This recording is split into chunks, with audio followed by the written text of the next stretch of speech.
என்னை தேடும் இறைவனே, உம்மை நாடி வருகிறேன்.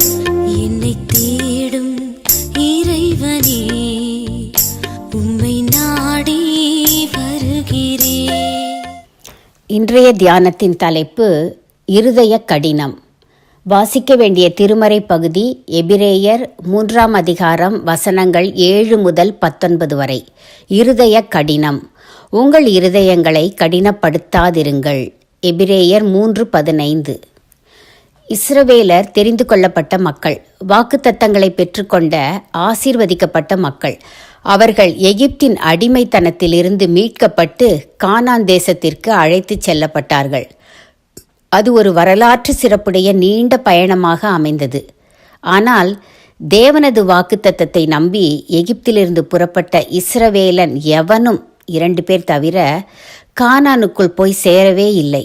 பயணமான காலமான அந்த 40 ஆண்டுகளில் உருவான புதிய சந்ததியே போய் சேர்ந்தது. ஏன்? 1. இஸ்ரவேலர் அவிசுவாசம் கொண்டனர். சிவந்த சமுத்திரத்தை பிளந்து தேவன் அவர்களை பாதுகாப்பாய் வழிநடத்திய போது விசுவாசம் கொண்டனர். ஆனால் கானான் நாட்டை வேவு பார்த்து வந்தவர்கள், கானான் நாட்டினர் நம்மை பார்க்கிலும் பலவான்கள், அவர்களை எதிர்க்க நம்மால் கூடாது என்று சொன்னபோது அவர்களது விசுவாசம் தளர்ந்து போய் அவிசுவாசம் அவர்களை தொற்றிக்கொண்டது. 2. இஸ்ரவேலர் அடிக்கடி முறுமுறுத்தனர். தண்ணீர் இல்லாத போது, இறைச்சி, உணவு இல்லாத போது என்று அவர்கள் தேவைக்குள்ளாகும் போதெல்லாம் இறைவனை நோக்கி வேண்டிக் கொண்டிருந்தாலே அவர்களுக்கு அத்தனையையும் கொடுத்திருப்பார். அந்த முரட்டாட்டமுள்ள மக்களோ முறுமுறுத்தனர். இதுபோல வேறு அநேக பாவங்களை செய்து தேவ கோபத்திற்கு ஆளானார்கள்.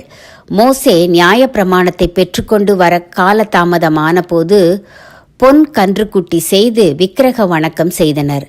தேவன் அழைத்து வந்தார் என்பதை நன்கு அறிந்திருந்தும், அவர் பல நன்மைகளை கொடுத்திருந்தும் வேறொரு தலைவனை தெரிந்து கொண்டு எகிப்துக்கே திரும்பி போக மனதாயிருந்தனர். இந்த பாவங்களின் நிமித்தமாகவே அவர்கள் யாரும் கானானுக்குள் நுழையவில்லை.